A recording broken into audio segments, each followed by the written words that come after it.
14장에서는 우리가 자본 비용이라는 것을 다뤘습니다. 그리고 이번 15장에서는 이번 두 번째 기업재무론에서의 두 번째 토픽은 자본의 조달입니다. 특히 그 중에서도 특히 이 15장에서 집중하는 자본은 자본을 자기 자본과 부채, 타인 자본으로 나눴을 때 자기 자본, 그러니까 주식을 통한 자본의 조달, 자금의 조달 쪽에 조금 더 포커스를 맞추고 있는 그런 챕터다. 이렇게 생각을 하시면 되겠습니다. 그래서 이번 15장에서 다룰 섹션을 나눠보자면 4개의 섹션이 있는데, 첫 번째로는 모험 자본, 그러니까 아주 초창기의 기업들에게 이 자금을 제공하는 역할을 하는 모험 자본에 대해서 이야기를 할 거고, 그 다음에는 조금 일반적인 관점에서 증권을 발행해서 자본을 조달하는 것은 어떠한 식으로 이루어지느냐라는 그런 절차나 아니면 방식들에 대해서 두 번째 섹션에서 다루고, 세 번째 섹션에서는 여러 가지 종류의 증권 발행 중에서도 특히 많은 사람이 관심을 가지는 주제가 있는데, 바로 그것이 기업 최초 공개라는 이벤트입니다. 그래서 그 기업 최초 공개 이벤트에 대해서 이야기를 하고, 마지막으로는 우리 교과서에는 없지만 이 기업 최초 공개를 하는 그 기업의 가치, 그러니까 기업의 가격은 얼마가 되는 것이 적정할까, 이 기업의 가치 평가에 대한 이야기를 조금 하도록 하겠습니다. 이 마지막은 그 우리 교과서에 없기 때문에 제가 별도로 이제 그 끝 뒤에 가시면은 슬라이드가 없거든요. 별도로 이제 부록처럼 이 강의 자료를 추가로 만들어서 또 제공을 드릴 테니까 그 부분은 조금 기다려 주시고, 그거를 할 줄 아셔야 우리가 그 두 번째 케이스에서 또 쓸 수가 있기 때문에 이제 그렇게 연결이 된다, 이렇게 생각을 하시면 되겠습니다. 자, 그럼 오늘은 이제 첫 번째 15장의 첫 번째 시간으로서 모험 자본에 대한 이야기하고, 그 다음에 이 증권 발행의 일반적인 부분에 대해서 아마 다루게 될 것 같습니다. 자, 먼저 모험 자본. 이 모험 자본이라고 써놓으니까 이게 뭐지? 생소하게 느끼시는 그런 분들도 있을 텐데, 모험 자본을 영어로 쓰면은 벤처 캐피탈입니다. 그래서 흔히 어떤 신생 기업, 그러니까 벤처 회사나 스타트업에 투자하는 그런 활동, 혹은 그렇게 투자된 자금을 일컫는 말이라고 생각을 하시면 되겠습니다. 그러면은 이 모험 자본 이야기를 하려면 가장 먼저 이야기해야 될 것은 뭐냐면, 기업을 차리는 일에 대해서 이야기를 해야 돼요. 왜냐하면 신생 기업에 대해서 이야기를 하니까. 그래서 여러분들께서 기업가 정신이라는 것은 무엇일까? 라는 것을 간략하게나마 알고 계시는 게 좋을 것 같습니다.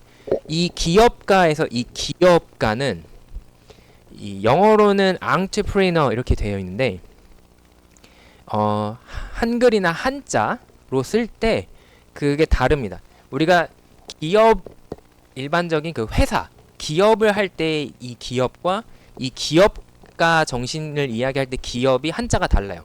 그러니까 어떻게 다르냐면, 일반적인 기업은 그 있는 그 회사 혹은 기업을 의미하는데, 여기서의 기업에서의 기자는 일으킬 기자를 씁니다. 그래서 이 기업가라는 뜻은 기업을 경영하는 사람이 아니라 하나의 그러니까 하나의 사업을 일으키는 사람을 의미를 하는 거예요.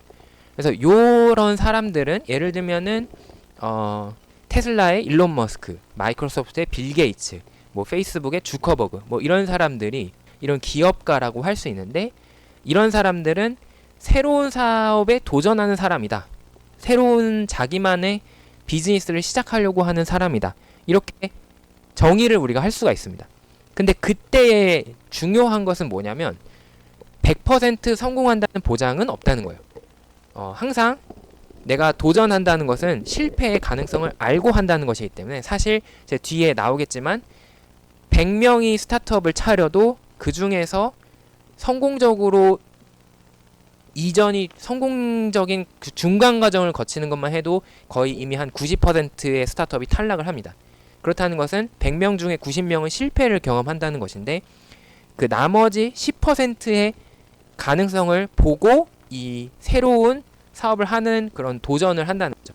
그래서 이런 위험을 감수한다는 특징이 있고 그만큼 보상이 있겠죠. 왜냐하면은 그렇게 성공을 했을 때 흔히 우리가 아는 미국의 그런 가장 10대 부자 뭐 이런 사람에 해당이 될 수가 있기 때문에 내가 정말 맨발로 시작을 했다라고 하더라도 자본주의 사회에서 가장 극도로 성공할 수 있는 가장 좋은 방법은 이렇게 사업을 하나 자기가 차리는 것이라고 할 수가 있고 이제 그게 바로 이 자본주의의 꽃이라고 할 수가 있습니다.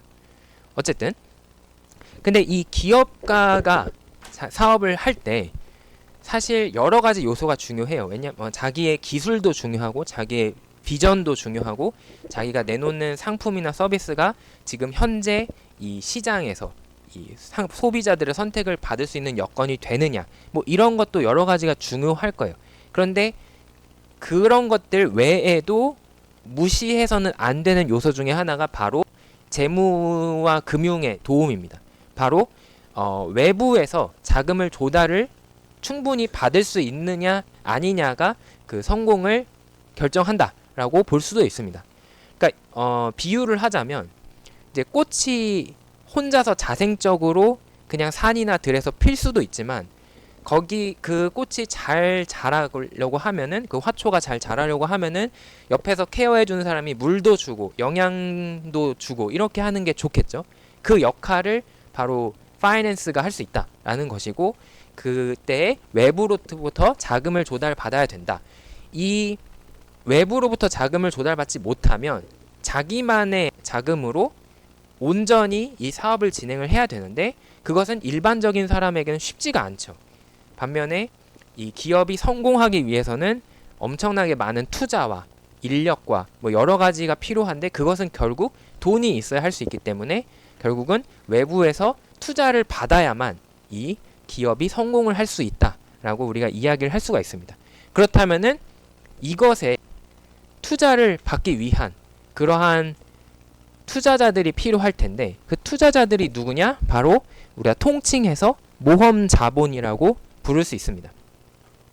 근데 이름에서 알 수 있듯이 이 모험 자본은 자본 그러니까 그 투자를 하는 그런 자금이지만 그 중에서도 아주 모험적인 도전적인 그런 투자라고 볼 수가 있어요. 왜냐하면 이 새로 만들어진 벤처 기업이나 스타트업은 극도로 위험하다.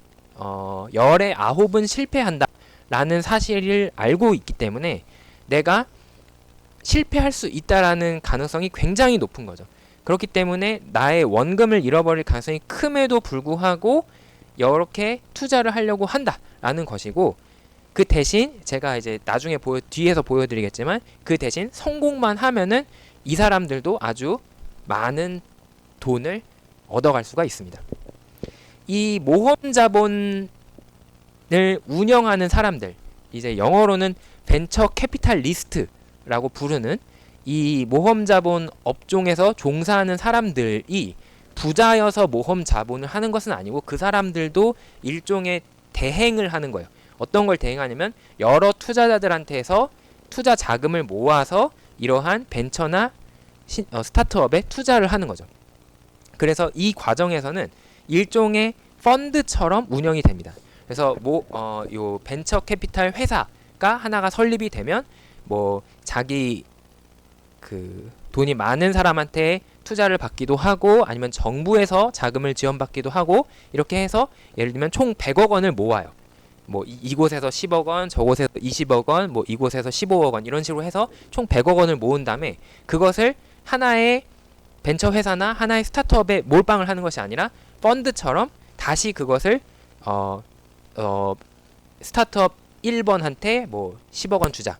그다음에 벤처 회사 2번한테 뭐 5억 원 주자. 이런 식으로 다시 또 분할 투자를 하는 거예요. 근데 이런 식으로 그 모험 자본이 그 펀드처럼 작동을 하게 됩니다.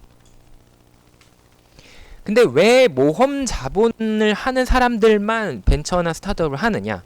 그것은 일반적으로 우리가 생각할 수 있는 금융회사들은 실패를 매우 극도로 꺼리기 때문이에요. 은행이 특히 그러한데 사실 우리가 손쉽게 투자를 받을 수 있는 가장 좋은 곳은 바로 이곳 어디서든지 만날 수 있는 그 은행입니다. 은행에 가서 내가 개인 자격으로 대출을 받으면 돼요. 그렇지만 그때에는 굉장히 은행이 깐깐하게 심사를 합니다.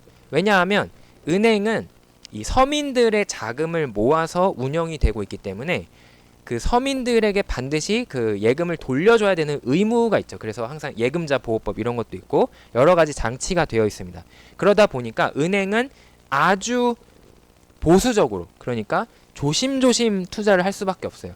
그런데 이러한 새로운 벤처 회사나 스타트업은 물론 투자해서 대박이 날 수도 있는 가능성이 있지만 반면에 실패할 수 있는 가능성이 너무나 크기 때문에 그런 은행들은 이런 스타트업에 투자를 할 수가 없는 거죠. 근데 마찬가지로 증권회사나 보험회사도 물론 수익이 난다는 점에선 좋겠지만 직접적으로 다이렉트로 이런 벤처 기업이나 스타트업에 투자하기는 너무 부담이 됩니다. 그렇기 때문에 이런 모험 자본을 전문적으로 취급하는 벤처 캐피탈 회사가 설립이 되고 이제 거기에 간접적으로 투자하거나 아니면 전혀 이제 상관없이 따로 놀거나 이렇게 되는 그런 모습을 우리가 관찰할 수 있습니다. 자, 지금 제가 계속 강조드리는 것이 이 모험 자본은 위험이 크다라는 거고 그걸 알면서도 투자를 했다라는 거예요. 근데 알면서 투자를 했으면 뭐 그러면은 나는 뭐 다 맘대로 해라 이런 것은 아니겠죠. 당연히 최소한의 노력을 하게 되는데 그 한 가지 방법 중에 하나가 뭐냐면 바로 한 번에 큰 돈을 주지 말라는 거예요. 그러니까 예를 들면은 어떤 스타트업이 차려졌는데 얘네가 장기적으로 궁극적으로 성공하기 위해서는 50억 원이 필요하다라고 합시다. 그러면 이 벤처 캐피탈 회사가 얘한테 한 번에 였다 하고 50억 원을 주는 게 아니라 자, 이번에는 일단 처음이니까 5억 원 줘볼게. 네가 하는 거 보겠다. 그리고 얘네가 조금 잘하면은 그 다음에는 10억 원 줄게. 그리고 그 다음에 또 잘하면은 20억 원 줄게. 이런 식으로 단계를 나누어서 투자를 하게 됩니다. 이제 이렇게 해야 중간에 실패하더라도 최소한만 투자한 상태로 끝을 낼 수가 있고 또 한 가지 장점은 뭐냐면 이렇게 해야 그 스타트업을 운영하는 그 기업가들한테도 일종의 동기부여가 됩니다. 자, 우리가 이번에 50억 원을 받았다. 아싸, 가서 놀자. 이게 아니라 일단 이번에는 총 50억 원 중에 5억 원을 받았으니까 이걸 가지고 열심히 해서 그 다음 단계의 돈을 받아보자. 이런 식으로 마치 여러분들이 RPG 게임을 하면은 스텝 바이 스텝으로 퀘스트가 주어지듯이 차근차근 단계를 밟고 나가서 이 기업이 성장할 수 있게 그렇게 지켜봐 주는 거죠. 자, 그거를 묘사하고 있는 그림이 요건데요. 이제 요거는 교과서에 있는 그림인데 이제 그 스타트업이 처음에 만들어졌을 때부터 해서 최종적으로 더 이상 스타트업이 아니게 되는 그런 성숙한 기업이 될 때까지 어떠한 흐름을 단계를 겪게 되는지를 지금 보여주고 있습니다. 처음 이제 차려졌을 때부터 그 초창기의 단계는 여기 아이디어를 만드는 단계 그리고 그다음에 스타트업 단계라고 지금 나타나 있는데 그때의 이제 투자 단계는 시드 혹은 엔젤 단계라고 부릅니다. 이때에는 이제 한번 해봐라 수준이고요. 시간이 좀 지나서 얘네가 좀 잘 될 것 같다. 그러면은 이제 초기 벤처 캐피탈 그러니까 초기 모험 자본 단계로 넘어가면서 그럼 본격적으로 큰 돈이 들어오기 시작합니다.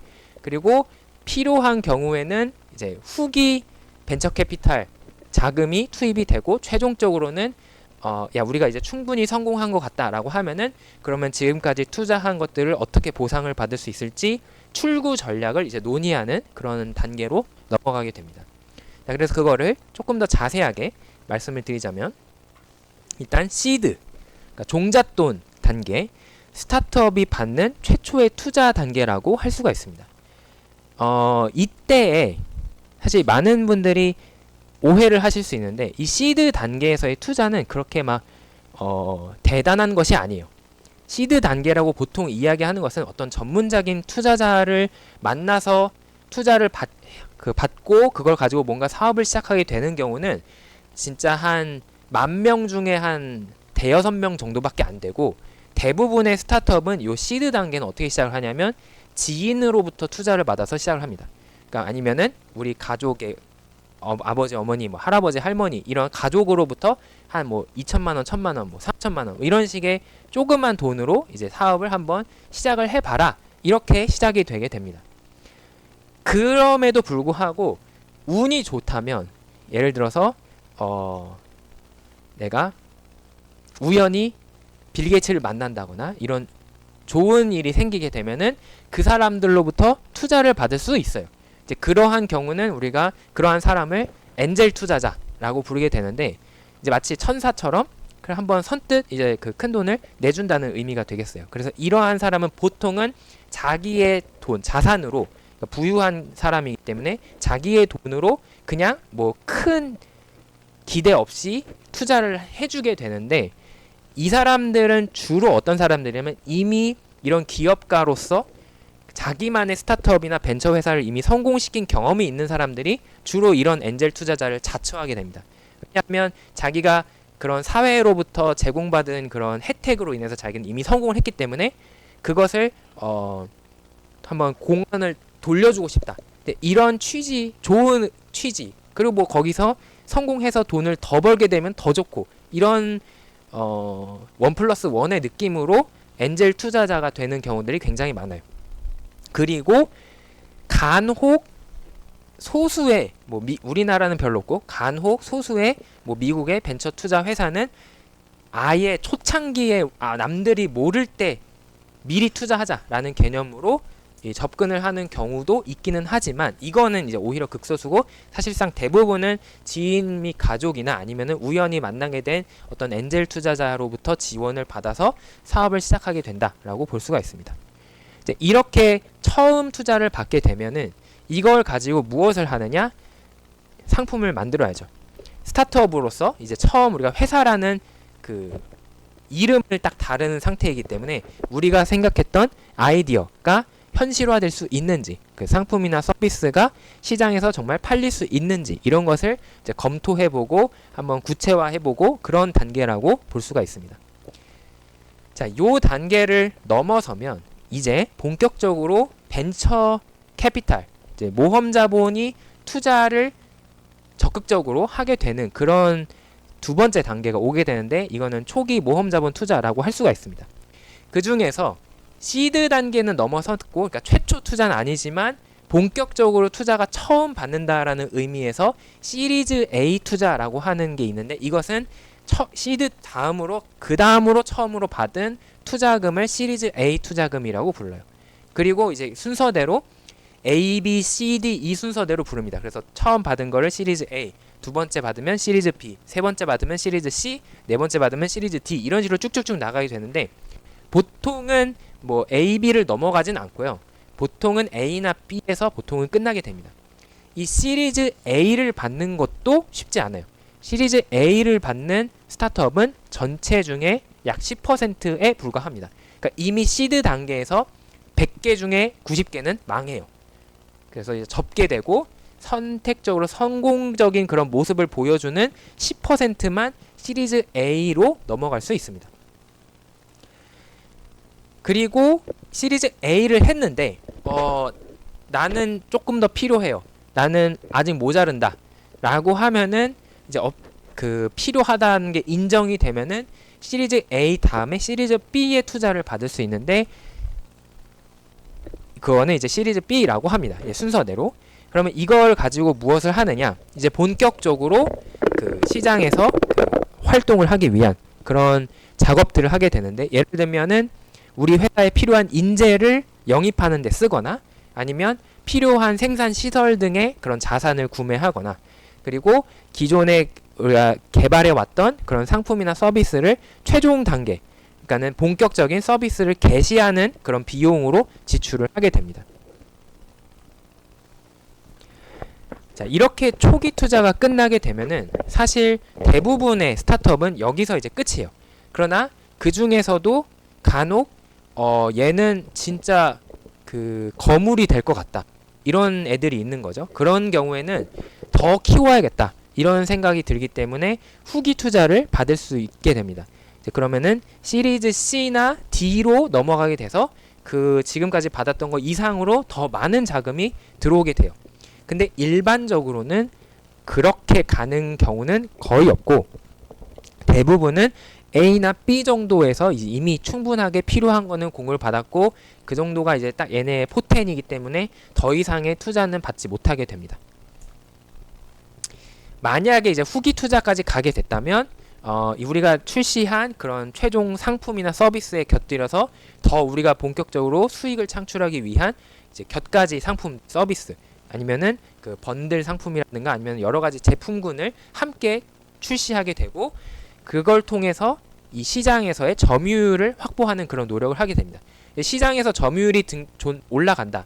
그러니까 매출이 올라가야 성과가 직접적으로 가시적으로 보이게 되는 거고 그래야 이제 그걸 보고 이 기업의 매력을 느끼는 투자자들이 나타날 거예요. 그러면 그 투자자들에게 기업을 팜으로써 이제 출구 전략을 실시할 수 있게 됩니다. 보통 이 출구 전략은 둘 중 하나인데요. 첫 번째는 더 큰 대기업에게 우리 스타트업을 파는 것. 예를 들면 구글에게 유튜브를 팔거나 구글에게 안드로이드가 팔리거나 마이크로소프트의 빙이 팔리거나 뭐 GPT가 팔리거나 뭐 아니면 뭐 인스타그램이 페이스북에 팔리거나 이런 것들이 한 가지 대표적인 출구 전략이 될 수 있습니다.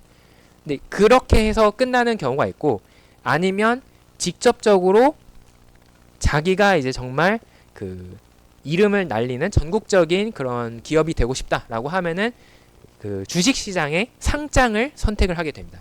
이제 그거가 이제 우리가 뒤에서 다루게 되는 기업 최초 공개고요. 이제 그것이 사실 가장 그 아름다운 성공이라고 할 수 있어요. 스타트업의 대부분의 일하는 대부분의 사람들이나 초기 투자자들은 그렇게 기업 최초 공개를 함으로써 자기들이 지금까지 늘렸던 노력이나 아니면 투자금을 이제 회수하고 그 노력을 보상을 받을 수 있기를 이제 바라는 그런 마음으로 벤처를 시작을 한다라고 볼 수가 있습니다. 자, 그러면 통계적인 수치를 한번 보겠습니다. 단계별로 몇 건이나 시행이 되느냐. 이제 이건 2009년까지 미국의 데이터인데 엔젤 단계 혹은 시드 단계, 그다음에 초기 모험 자본, 후기 모험 자본, 그리고 이제 그 후반에 IPO 직전의 단계에서 또 받는 경우를 이제 그로스 에퀴리 해서 따로 분류를 해놨는데 대체로 보면은 건수로 봤을 때 초기 투자 초기 중에서도 이 시드 단계가 제일 많습니다. 이제 그것은 왜 그러냐면 어쩔 수 없이 이 아이디어를 가지고 시작하는 경우는 많지만 이 다음 단계로 너무 못 넘어가는 경우들이 많기 때문에 이 건수 자체가 이제 처음에 많은 것으로 나타나게 되죠. 자, 그런데 여기서 함정은 뭐냐면 그 다음에 나오는 것은 단계별 투자액인데요. 단계별 투자액은 또 패턴이 다릅니다. 단계별 투자액을 보면은 오히려 뒤쪽에 투자금이 총 금액이 더 큰 거를 볼 수가 있어요. 왜 건수는 위에가 많은데 총 투자금은 아래가 많을까? 이것은 초기 시드나 요 초기 모험 자본의 건수는 많지만 그때 투입되는 투자금 자체가 하나하나가 규모가 작기 때문에 토탈을 해봤자 커지지가 않는 거예요.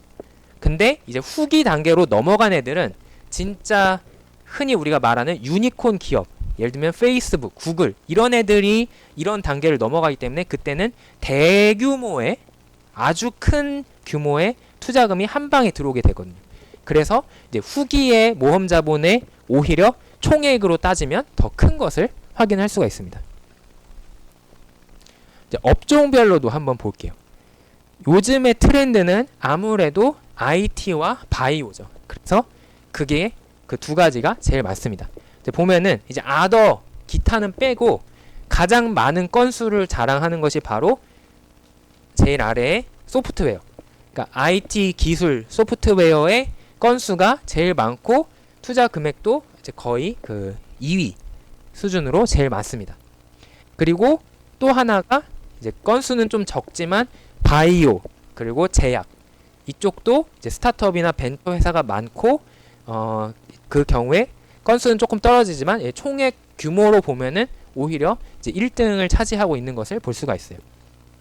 반면에 예를 들면 에너지 산업이나 아니면은 뭐 그 하드웨어 사업 그러니까 기계, 그 전자 제품 이런 산업들은 오히려 그 건수도 적고 그런 것을 알 수가 있죠. 그래서 아무래도 지금이 이제 4차 산업 정보화 시대를 넘어서서 이제 그런 시대다 보니까 이 시대의 그 추세에 맞게 이런 모험 자본의 투자도 변화하는 그런 모습을 우리가 볼 수가 있습니다. 이제 미국은 주별로 나눌 수가 있기 때문에 미국의 주별로 보면은 어디서 가장 많이 투자가 이루어지는가? 당연히 실리콘밸리가 있는 캘리포니아가 압도적입니다.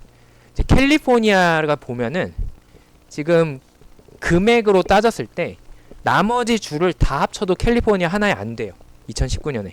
그만큼 대부분의 스타트업이나 벤처 회사가 자기네가 시작해야 되겠다라고 생각하면은 일단 실리콘밸리를 가서 자리를 잡아보자. 여기서 시작을 한다라고 볼 수가 있습니다.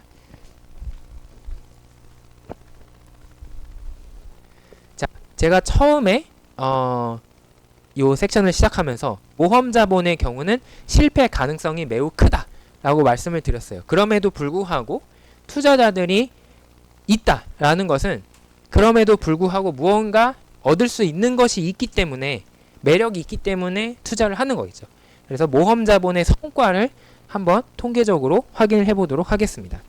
자, 이거는 2009년부터 2018년까지 미국에서 집행된 모험 자본의 총 성과를 다 통계로 수집을 한 건데 지금 보면은 여기에 나와 있는 게 그 뭐 이자율이나 이런 거 따지지 않고 그냥 순수하게 금액으로 봤을 때 투자한 자금 대비 몇 배의 성과가 나왔느냐. 그러니까 예를 들어서 내가 100만 원을 투자했는데 90만 원을 벌었다. 그러면은 0.9 이렇게 되는 거고 100만 원을 투자했는데 200만 원을 벌었다 하면은 2배 이런 식으로 기록이 되는 거예요.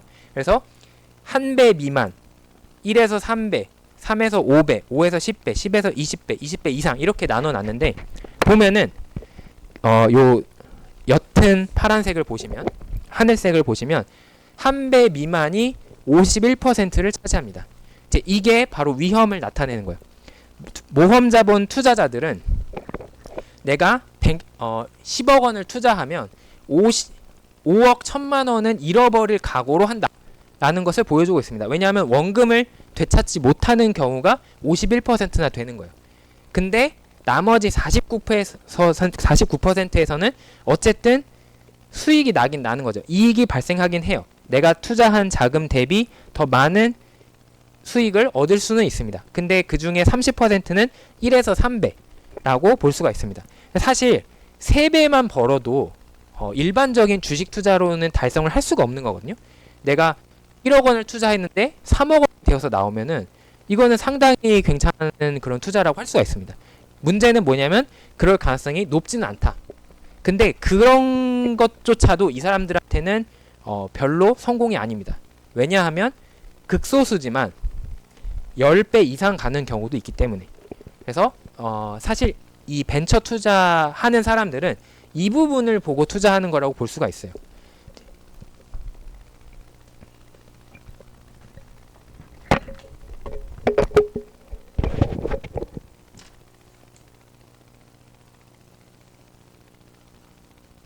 자, 벤처 캐피탈 회사가 있다. 그러면은 그 투자 대상으로 삼은 것도 마치 펀드처럼 이제 분산을 한다라고 했죠. 그래서 스타트업이 1번, 2번, 3번, 4번, 5번, 6번, 7번, 8번, 9번, 10번 이렇게 있는 거예요. 예를 들면은 근데 그 중에 2번, 3번, 4번, 5번, 6번, 7번, 8번, 9번, 10번 요 9가지가 다 망해도 이 하나만 대박이 나면은 나머지 잃은 거를 다 본전을 치르고도 엄청나게 남는다 라는 요 가능성을 보고 이제 바로 이렇게 투자하는 그런 사람들이라고 우리가 이해를 할 수가 있습니다. 그래서 그런 부분이 있기 때문에 바로 모험 자본이 계속 자금이 유입이 되고 있다라고 이해를 할 수가 있습니다. 비록 실패 가능성이 매우 크지만. 자, 지금까지 본 거는 초창기에 완전히 정말 아예 초창기, 그러니까 기업이 정말 응애일 때 그 투자되는 그런 것을 모험 자본으로서 이제 설명을 했습니다. 그러면은 이제 기업이 그 단계는 넘어서서 어느 정도 기업으로서의 구색을 갖추고 이제 좀 규모도 생기고 이렇게 되었을 때는 이제 어떻게 될 것이냐, 그 부분에 대해서 이제 좀 집중해서 볼 거고, 그 중에서도 특히 주식을 통해서 자금을 조달하는 방법에 대해서 이야기를 할 텐데요. 일단은 자금을 조달할 때 우리 기업들은 대부분 증권이라는 형태로 자금을 조달합니다. 증권은 영어로 하면 securities 해서, 그래서 증권 회사가 영어로는 securities companies라고 부르고 라고 하죠. 그래서 이 증권은 뭐냐? 이 증권의 본질은 사실 금융 계약이에요. 이 증권에 속하는 것이 여러분들이 익히 잘 아는 주식이나 채권 이런 것들이 다 증권이라고 할 수가 있습니다. 근데 그것을 굳이 따로 떼어서 우리가 증권이라고 하는 이유는 거기에 중요한 요소는 뭐냐면 바로 거래가 가능하다는 부분입니다. 거래가 가능하다는 것은 내가 투자자로서 증권을 사고 팔 수 있다라는 거예요. 그러니까는 재무관리에서 배운 용어로 하자면은 발행시장이 아니라 유통시장에서 이걸 재무관리에서 안 배우고 그 유통시장에서 투자자끼리 증권의 거래가 가능하다는 겁니다. 자, 이게 왜 중요한지 한번 우리가 생각을 해봅시다. 대체로 증권이라는 것은 기업과 투자자의 계약입니다. 그래서 이제 계약의 한 종류라고 할 수 있는데 기업은 자금이 필요한 사람이고요. 투자자는 자금을 가지고 있는 사람이에요. 그래서 합리적인 의사결정은 투자자는 기업한테 돈을 주고 그 다음에 기업은 거기서 발생한 이익을 나누는 겁니다. 그러면은 이제 그거를 그림으로 표현하자면 오늘 투자자는 자금을 줘요. 이제 이걸 우리는 투자를 한다라고 부르죠. 그 대신 기업은 미래에 이익을 줍니다. 이익을 나눠줘요. 이게 가장 간단한 서로의 그 이해관계를 서로 만족을 시킬 수 있는 그런 계약이 되겠어요. 근데 여기서 한 가지 중요한 점은 뭐냐면 투자자는 오늘 현재 투자를 하는 거고 기업은 그 이익을 공유할 때 미래에 돌려준다라는 특징이 있습니다. 사실 이 금융의 계약은 대부분 시간의 변화와 함께 일어나요. 그래서 오늘 투자하는 것이고 투자자는 그것을 통해서 미래에 내가 먹고 살 수 있는 먹거리가 생기는 거고 반면에 기업은 오늘 내가 돈이 있다면 뭔가 사업을 성공시켜서 돈을 더 많이 벌 수 있을 텐데 라는 그런 목표를 가지고 오늘 투자를 받아서 이익을 창출하려고 하는 그런 관계라고 볼 수가 있습니다. 어쨌든 그래서 기업이랑 투자자가 이렇게 있는데 여기서 아쉬운 점이 뭐냐면 투자자는 최초에 오늘 이 순간에는 여윳돈이 있기 때문에 투자자가 되기로 한 거예요. 예를 들면 여러분들도 주식 투자를 한다라는 것은 내가 한 달 동안 써야 되는 생활비랑 뭐 이런 거를 빼고 그다음에 뭐 영화 한 편 보고 뭐 이런 걸 빼더라도 돈이 남을 것 같다라고 하면은 주식 투자를 하는 거죠. 그런 식으로 투자자는 내가 여윳돈이 있기 때문에 투자를 합니다. 근데 항상 미래는 알 수 없기 때문에 투자자 입장에서는 불안해요. 내가 갑자기 큰 돈이 필요해지면 어떡하지? 예를 들어서 갑자기 정말 안타까운 일이지만 길을 가다가 접촉사고를 당해서 갑자기 병원에 입원해야 될 수도 있고 뭐 갑자기 배가 아파서 갔더니 뭐 맹장염이다 이럴 수도 있는 거고 아니면은 일반적인 사람의 관점에서 뭐 자식을 낳게 되거나 아니면은 집을 사게 되거나 아니면은 차를 사게 되거나 이런 식으로 갑자기 큰 돈이 필요할 일이 생길 수 있어요. 그러면은 그때 투자자가 야 내가 줬던 돈 내놔와 이렇게 할 수가 없어요. 왜냐하면은 이 계약은 신성한 것이기 때문에 기업한테 돈을 주고 미래를 약속받은 대신 그 대신 기업이 그 약속한 때가 되어서 돈을 돌려줄 때까지는 무조건 이 투자자는 인내하면서 기다려야 됩니다. 참고 기다려야 돼요. 중간에 다시 돈 내놔 할 수가 없는 거죠. 왜냐하면 이 기업은 이미 그 돈을 어딘가에 다 썼거든요. 그래서 투자자 입장에서는 애초에 투자를 하기로 할 때부터 그런 불안한 마음을 감출 수가 없습니다. 따라서 이거 갑자기 내가 다음 달에 아프면 어떡하지? 그냥 투자하지 말아야겠다. 그냥 내가 가지고 있어야겠다. 이렇게 투자를 주저하게 되는 원인이 될 수 있습니다. 근데 여기서 바로 증권이 개발됩니다. 증권이 개발됨으로써, 증권이 나타나게 됨으로써 어떠한 변화가 생겼냐면, 원래 투자자, 기존이라고,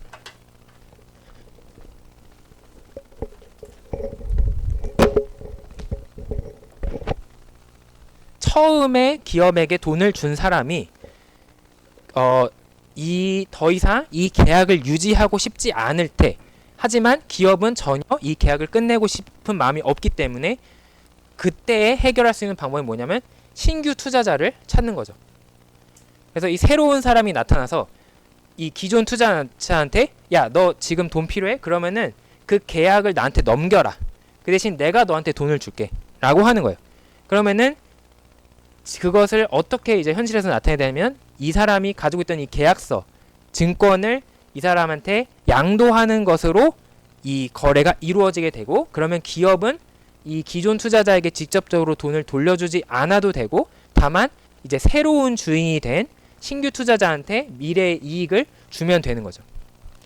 이렇게 금융 계약을 서로 투자자들끼리 거래하게 해줌으로써 애초에 투자자가 처음에 나중에 돈이 필요할 것을 걱정하는 일이 없도록 만들어 준 것이 바로 이 증권의 핵심이라고 볼 수가 있습니다.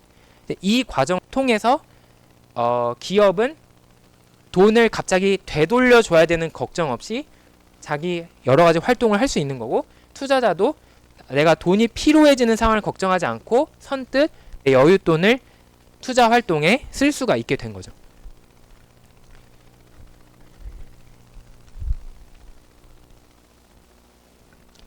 자, 그러면은 제가 지금 증권을 설명드리면서, 그래서 왜 기업들이 어떤 식으로 자금을 조달하느냐, 그것은 증권을 만들어서 판매하면 된다라는 것을 우리가 알 수가 있습니다. 돈이 필요하면, 기업이 돈이 필요하면은 그 돈 채무 관계, 돈을 빌렸다 그리고 투자를 받았다라는 것을 나타내는 증서인 요 증권을 발행하면 되는 거예요. 근데 그 증권을 투자자들한테 판다라고 했을 때 투자자를 두 가지 종류로 나누어서 볼 수 있습니다. 첫 번째는 전문적인 투자자가 있어요.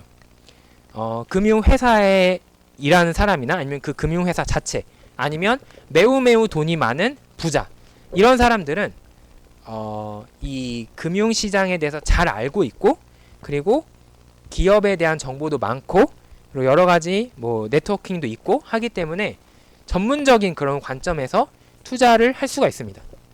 근데 반면에 두 번째 종류의 투자자는 일반 투자자가 있어요. 이제 여러분들이나 저 같은 일반인, 이 사람들은 사실 금융시장에서 현재 일하고 있지도 않고, 각자 생업이 있고, 그러다 보니까 시간도 부족하고 노력할 수도 없어서 이 기업에 대해서 아주 구체적으로 정보를 파악하거나 아니면은 확인하기가 어렵습니다. 그러면 이 사람들은 그냥 순수하게 뭐 이번에 뭐 주식 투자하면은 그래도 조금 내 용돈이라도 벌까? 이런 마음으로 그냥 가볍게 투자하는 사람들이 대다수예요. 전문적인 투자자와는 전혀 다른 거죠.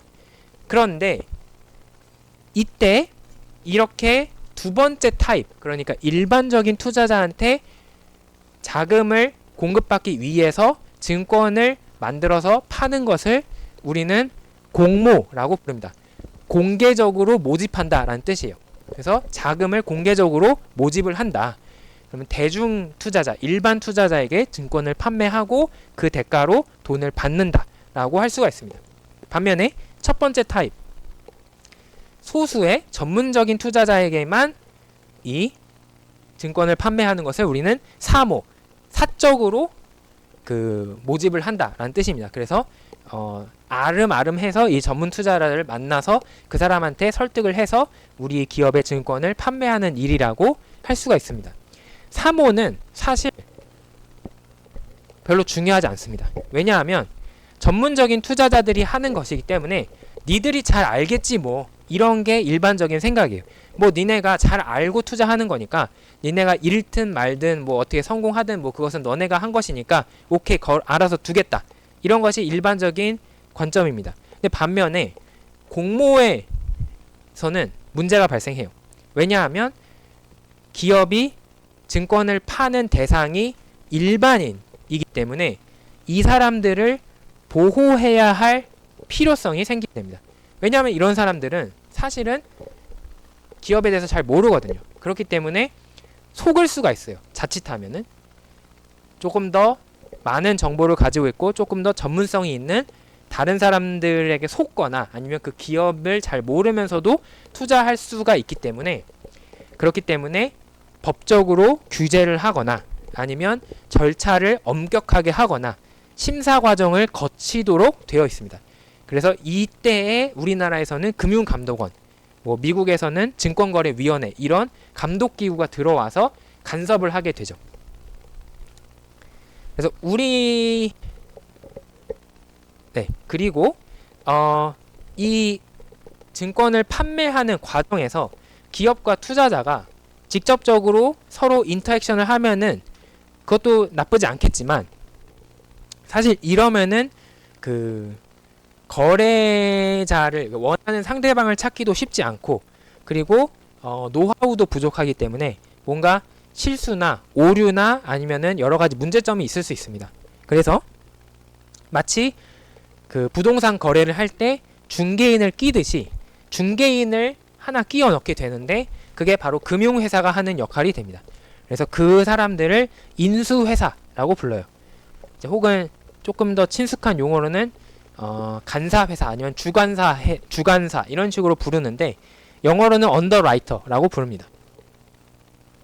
이 사람들은 이 금융계약, 그러니까 증권이 원활하게 작성이 될 수 있도록 기업의 입장과 투자자의 입장을 잘 조율을 해서 스무스하게 만들어주는, 그런 촉진을 해주는 그런 사람들이라고 볼 수가 있습니다. 보통은 증권회사나 아니면 세계적인 투자은행들이 이런 인수회사로서의 역할을 하게 돼요. 이 인수회사는 구체적으로 따져보면은 크게 세 가지 영역에 관여를 하게 되는데, 첫 번째로는 어떻게 증권을 만들 것이냐, 이 증권 발행을 하는 방법 자체를 이 기업들에게 제시를 해주게 되고, 두 번째로는 그 만들어진 그러면 그 증권은 얼마에 팔면 좋을까라는 가격을 책정하는 문제, 그리고 마지막으로 어떻게 팔을 것이냐, 직접적으로 투자자들한테 어떻게 분배할 것이냐 라는 문제에 관여를 하게 됩니다. 그래서 사실 인수회사가 없다면 증권을 발행하는 것이 매우 힘들어져요. 그래서 대부분 예를 들면 부동산 직방이나 이런 앱을 쓰면은 직거래를 하는 경우도 있겠지만, 이런 증권의 발행에 있어서는 사실상 증권회사 등이 없이 그냥 직거래로 기업과 발행이 되는 경우는 거의 없다라고 볼 수가 있습니다. 근데 이 인수회사를 왜 영어로 언더라이터라고 부르느냐, 이제 그거는 이 사람들이 언더라이팅을 하기 때문이에요. 그러니까 서명을 아래쪽에 하기 때문에 그로부터 유래가 된 이름이라고 할 수가 있습니다.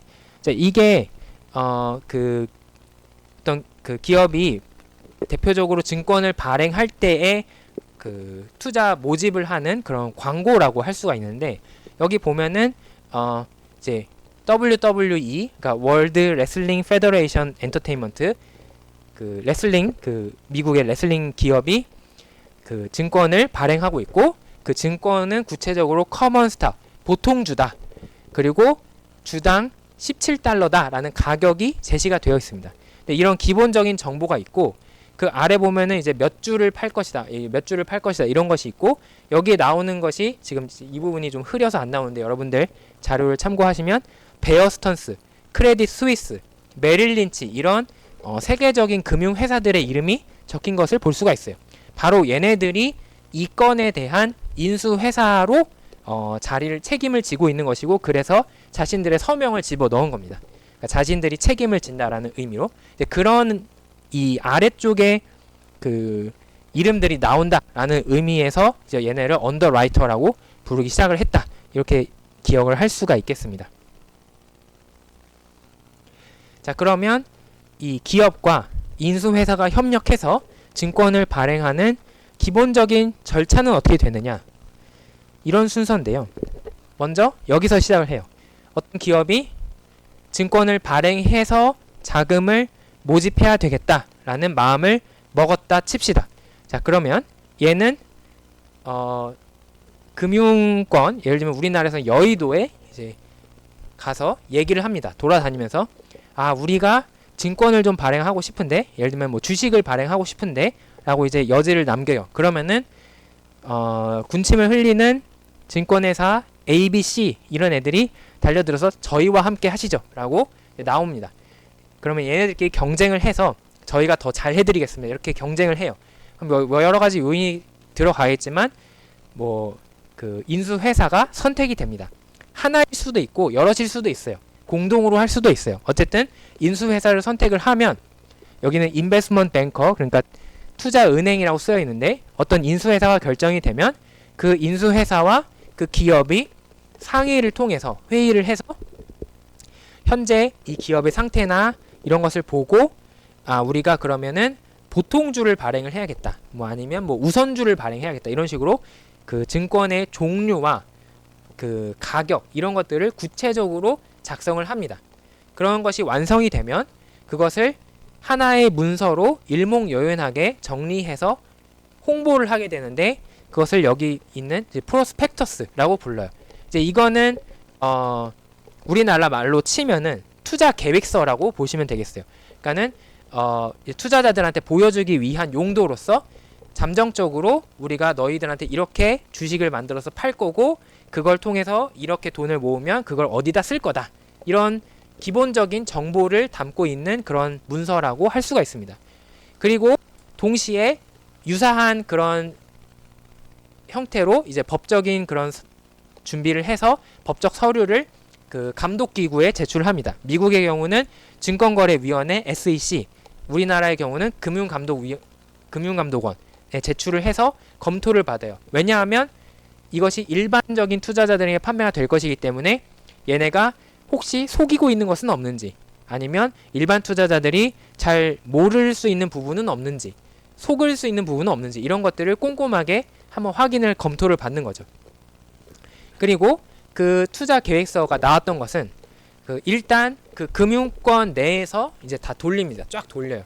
그래서 관심 있는 전문적인 투자자들이 누가 있느냐, 이런 수요를 확인을 합니다. 얼마나 이 주식을 사고 싶어 할지, 그러니까 눈치 게임을 하는 거죠. 자, 너 이렇게 나오면 살래? 이렇게 떠보는 겁니다. 그러면서 그 전문적인 투자자한테 조언을 받습니다.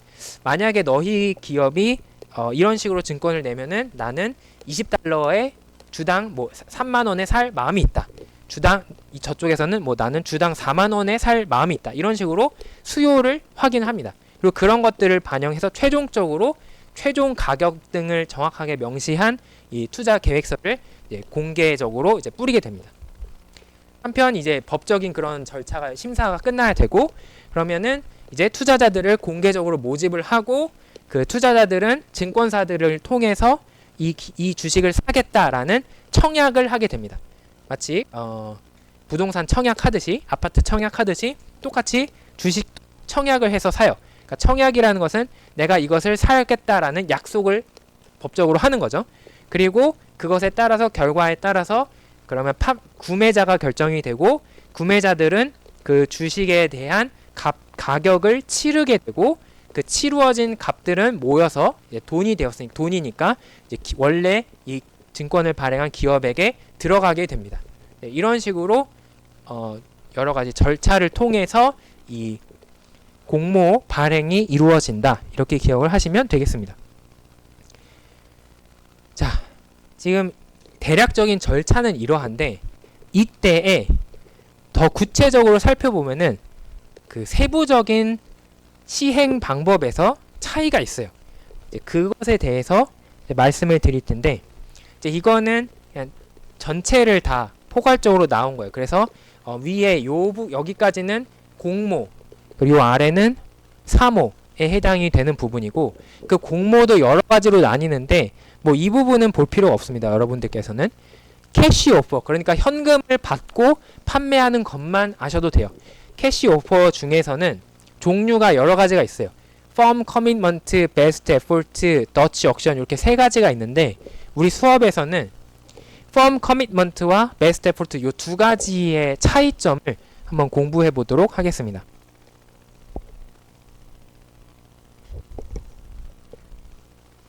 자, 먼저 best effort라고 나와 있는 그거가 이제 위탁 모집인데, 우리나라 말로 하면 이 위탁 모집과 그 전략 매수 firm commitment를 이해하시려면 여러분들께서 딜러와 브로커의 차이를 아셔야 돼요.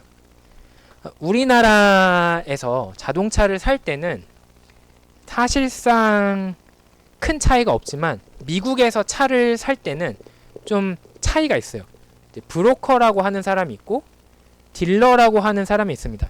이제 이거는 어디서나 적용이 되는 표현의 차이인데, 브로커랑 딜러가 비슷해 보이지만 좀 달라요. 예를 들어서 자동차를 판매하는 판매원이다 라고 할 때 내가 브로커냐 딜러냐에 따라서 그 절차나 방법이 전혀 다릅니다. 자, 어쨌든 자동차 회사가 있겠죠. 자동차 제조 회사가 있어요. 예를 들면 현대자동차 같은. 그리고 그 자동차를 사는 소비자가 있어요. 그러면은 이제 브로커는 어떤 거냐면, 이 자동차 제조 회사의 입장에서 소비자가 우리 이 차를 사도록 설득을 하는 사람입니다. 근데 그때 소비자한테 이제 카탈로그를 보여주면서, 자, 이 자동차 제조 회사에서 나온 자동차는 뭐 예를 들면은 아이오닉 5가 있고 6가 있고 소나타가 있습니다. 이런 식으로 보여주는 거예요. 그래서 소비자가 선택을 하게 만드는 건데, 그래서 만약에 어떤 차를 선택을 했다라고 하면은 소비자는 그 돈을 자동차 회사한테 내고, 자동차 회사는 물건인 차를 소비자에게 넘기게 되죠. 그러면 이때 이 차라는 이 상품의 소유권은 어디에서 어디로 넘어가냐면 자동차 회사에서 소비자로 다이렉트로 넘어가게 됩니다. 근데 반면에 딜러는 좀 달라요. 딜러는 어떤 식으로 일어나냐면, 자동차 제조 회사가 똑같이 있고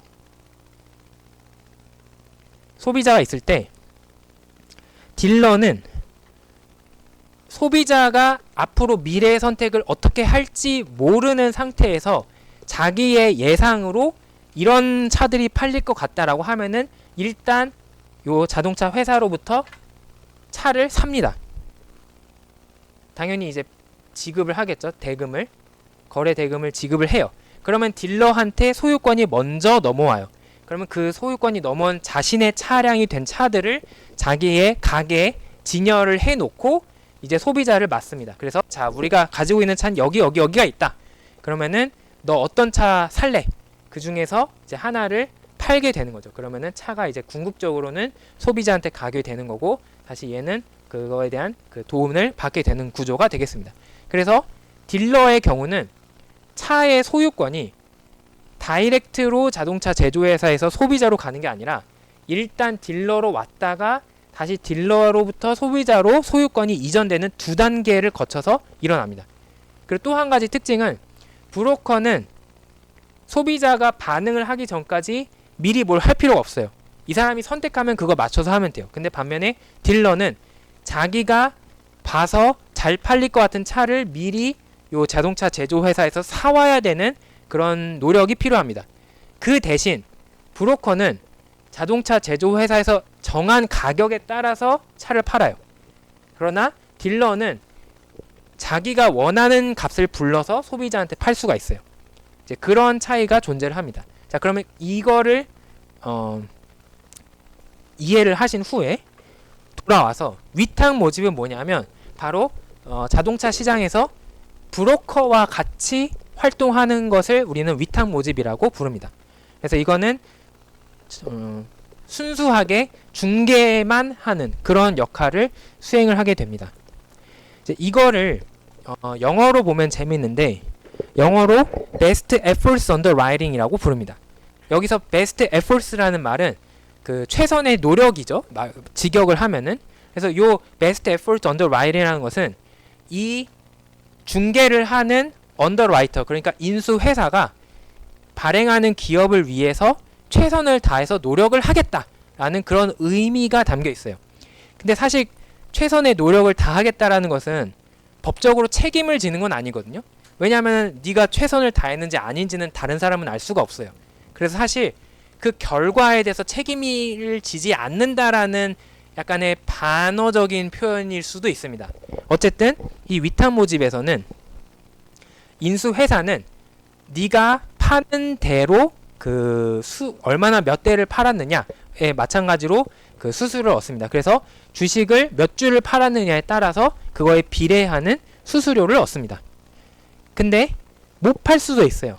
다 못 팔 수도 있어요. 원래 계획한 것만큼 못 팔 수도 있는데 그러면 못 판 걸로 끝입니다. 그래서 그냥 기업에게 되돌아갑니다. 이제 여기서 브로커의 경우는 애초에 이 브로커가 차를 소유하지 않았기 때문에 현재 차가 팔리지 않았다면은 그 소유권은 자동차 제조회사에게 그대로 남아있겠죠. 마찬가지로 위탁 모집에서는 이 인수회사가 소유권을 넘겨받지 않았기 때문에 여전히 팔리지 않은 주식의 소유권은 애초에 발행한 기업에게 있습니다. 따라서 그것을 처리하는 것은 그 기업의 몫이에요. 인수회사는 그것을 전혀 도와주지 않습니다. 자, 예시를 한번 보여드릴게요. 어떤 증권회사랑 기업이 주식을 공모하기로 했는데 위탁 모집 방식으로 팔기로 했습니다.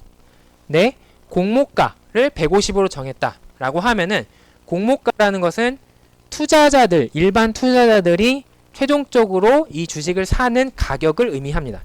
그리고 그에 따른 수수료로 $5씩을 받기로 했다. 이것은 그 판매한 대가로 증권회사, 그러니까 인수회사가 얻는 수입을 의미를 해요.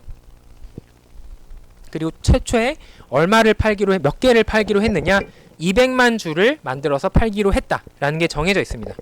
자, 그러면 이러한 상황에서 미래에 두 가지 일이 일어날 수 있어요. 간단하게 하면 첫 번째, 다 판다. 좋은 시나리오죠. 그래서 전체 팔기로 했던 200만 주를 다 팔았습니다. 완판을 했어요. 두 번째 시나리오는 안타깝게도 180만 주밖에 180이 아니지. 이거 100만이니까 1억 8천만 주만 팔았어요. 그러니까 나머지 2천만 주를 못 판 상황이 있을 수도 있겠죠. 뭐 그거는 하늘도 모르는 거니까. 그래서 이런 상황이 올 수도 있습니다. 그러면 그때 어떤 일이 일어나는지 봅시다. 먼저 다 팔았다. 그러면 투자자들은 일단 다 팔았다고 했으니까 투자자들이 총 낸 돈을 계산할 수가 있습니다.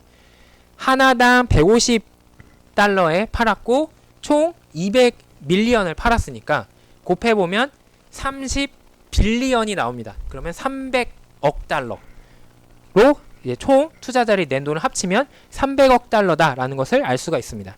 근데 그 중에서 기업이 진짜로 가져가는 돈은 조금 적어요. 왜냐? 수수료를 내야 되기 때문에 이걸 도와준 인수회사에게 수수료를 주기 때문에 그 $5씩은 계속 빼줘야 됩니다.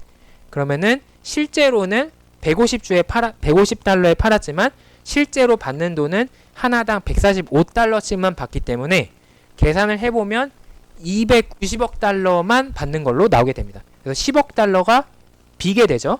그럼 그 비는 10억 달러는 어디로 가느냐? 증권회사의 수입으로 잡히게 됩니다. 그래서 300억 달러를 투자자로부터 모아서 290억을 기업이 가져가고 10억 달러를 증권회사에게 인수회사의 몫으로 떼어준 결과가 나오게 됩니다. 자, 이게 그래도 성공적인 시나리오였어요. 자, 이제 두 번째 시나리오. 안타깝지만 다 못 팔은 그런 상황이 발생하는 경우는 어떻게 되느냐? 투자자들은 하나당 150, 총 180밀리언을 샀기 때문에 얘네들이 낸 돈은 다 합치면 27빌리언, 그러니까 270억 달러가 됩니다. 근데 그 중에서 기업이 가져가는 돈은 150에서 5씩을 계속 수수료 떼주고 가져가니까 261억 달러가 돼요. 계산을 해보면. 근데 이거를 앞의 시나리오랑 비교해보면 다 팔았을 때랑 비교해서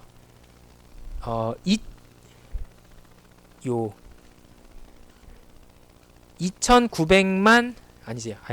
그냥 숫자로 그냥 얘기할게요. 2900 밀리언만큼을 그 덜 받은 셈이 되겠습니다.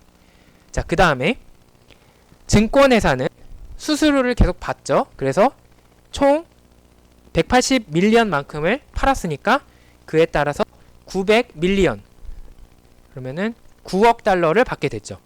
자, 그러면 얘네는 앞에 시나리오랑 비교하면은 1억 달러를 못 받은 셈이 됩니다. 자, 이때 누가 더 손해가 막심하냐, 이걸 한번 비교해 봅시다. 증권회사도 인수기관으로 인수회사로서 최선을 다했지만 실패했고, 그에 따라서 자신들도 아쉽게 손해가 발생했어요. 하지만 그것은 기업이 입은 데미지에 비하면 사실 크지 않다라는 것을 알 수가 있습니다. 그러니까 증권회사는 에이 아쉽다 수준인데 기업은 와 씨 이런 수준이 되는 거예요. 그래서 이제 좀 큰 차이가 발생한다라는 것을 알 수가 있습니다. 그래서 이렇게 위탁 모집에서는 사실 이 인수회사, 그러니까 증권회사나 투자은행들의 역할이 상당히 제한적이기 때문에 대부분의 책임은 발행하는 기업이 지게 됩니다. 그리고 그 위험도, 발행할 때의 그 위험이라는 것은 목표를 달성하지 못할 가능성도 기업이 알아서 처리해야 되는 그런 상황이라고 볼 수가 있습니다. 반면에 두 번째 방식은 전량 인수인데요. 요거는 영어로 firm commitment라고 부르는데, 여기서의 firm은 그 단단한 이라는 의미고 commitment는 약속을 하는 거죠. 그래서 이 firm commitment는 확실한 보증을 했다라는 의미로 해석을 할 수가 있습니다. 그래서 여기서의 이 전량 인수는 결국 인수회사가 딜러가 되는 거예요. 마치 자동차를 팔 때 일단 차를 사오고 생각하는 것처럼 이 인수회사가 일단 발행하는 주식을 다 사와서 자기가 가져다 놓고 생각을 하자라는 것이 바로 전량 인수가 되겠고, 그래서 한국의 이름도 일단 전체를 다 인수를 하고 시작하겠다라는 의미에서 전량 인수라고 부릅니다. 자, 그러면은 인수회사는 애초에 정해진 가격에 따라서 확정적 금액을 먼저 이 기업에게 주는 거죠. 그러고 나서 이 권리를 가져옵니다. 그러고 나서 자기가 가져온 이 주식을 투자자에게 되파는데, 그러면 잘 팔리면 자기가 더 많이 버는 거고, 못 팔리면 그 책임을 자기가 지는 구조가 되는 겁니다. 자, 그래서 같은 숫자로 비교를 한번 해보도록 하겠습니다. 공모가는 150이다. 그러니까 하나의 차이는 아까는 위탁 모집이었는데 이번에는 전량 인수다. 그리고 인수회사와 기업 사이의 거래는 145달러에 이루어났다라고 합시다. 헷갈리시면 안 되는 게, 공모가는 인수회사가 투자자에게 파는 가격이고, 지금 요거는 인수회사가 애초에 기업으로부터 주식을 사올 때 그 치르는 값이라고 보시면 돼요. 자, 그리고 200만 2억 주를 발행하기로 했다. 이렇게 합시다. 자, 그러면 똑같은 시나리오, 다 팔았느냐 일부만 팔았느냐, 요거를 비교해 봅시다. 다 팔았다. 그러면은 사실 큰 차이 없어요. 기업이 조달한 자금은 제가 일부러 숫자를 맞춰놨기 때문에 똑같이 이 290억 달러가 되는데, 이때는 중요한 게 아까랑 순서가 다르죠. 일단 인수회사가 기업으로부터 주식을 사온 것이 먼저기 때문에 기업이 먼저 자금을 바로 받습니다. 그러고 나서 그것을 다시 인수회사가 투자자들에게 판매를 하죠. 얼마에? 150에. 그러면은 투자자들은 총 300억을 지불을 하게 됩니다. 그러면 인수회사는 290억을 주고 이걸 사와서 300억에 팔았으니까 결과적으로 10억이 남는다라는 계산이 나오게 됩니다. 그래서 1 빌리언 10억 달러를 수익으로 가져갈 수 있습니다. 자, 근데 시나리오 2가 이제 문제가 되는데, 못 팔면 어떻게 되느냐? 그럼에도 불구하고 기업은 상관이 없어요. 왜냐하면 제가 숫자를 잘못 써놨네. 왜냐하면 얘네는 이미 인수회사한테 확정적으로 값을 받고 팔기로 했기 때문에 똑같이 145달러로 그 200만 주를 다 이미 넘겨버린 상태가 되는 겁니다. 그래서 제가 이 앞에가 숫자가 틀렸는지 뒤에가 숫자가 틀렸는지 헷갈리는데 죄송해요. 그거는 제가 잘못한 부분이고 어쨌든 얘네는 확정적인 금액을 받게 됩니다. 따라서 1번 시나리오와 비교해서 차이가 없습니다. 그 다음에 이제 인수회사가 주도적으로 자기가 그 투자자들한테 컨택을 해서 이 주식을 팔아야 되는데 180밀리언밖에 못 팔았다. 그러면은 270억밖에 받을 수가 없어요. 그러면은 증권회사 입장에서는 기업한테 291억을 주고 사와서 270억밖에 못 받았으니까 사실은 수익이 아니라 거꾸로 손해를 보게 됩니다. 그래도 그것은 증권회사의 책임이에요. 왜냐하면 얘네가 딜러로서 그것을 알아서 처리하기로 이미 약속을 했기 때문에. 그래서 이것을 앞의 시나리오랑 비교하면은 이제 증권회사의 손실이 매우 커졌다는 것을 알 수가 있습니다. 자, 그래서 전량 인수에서는 위탁 모집이랑은 다르게 기업은 손해를 보는 부분이 하나도 없어요. 어떤 일이 일어나든. 하지만 인수회사는 자기가 진짜 죽을 힘을 다해서 팔아야 됩니다. 아니면 자기가 덤탱이를 다 써요. 그러니까 모든 책임과 모든 위험을 다 부담하는 그런 조건이 되겠습니다. 정리하면 이렇게 이야기할 수 있습니다. 인수 업무가 대표적으로 두 가지가 있는데 위탁 매매와 전량 매수가 있습니다. 근데 위탁 매매에서는 기업이 책임을 집니다. 반면에 전량 인수에서는 인수회사가 책임을 집니다. 자, 그러면 이것이 현실에서는 어떻게 일어나느냐? 예를 들어서 제가 기업을 만들었고 이제 공모를 한다라고 칩시다. 그럼 제가 이제 저의 인수회사로 선정된 증권회사에 찾아가서 물어봐요. 자, 이제 어떻게 할까?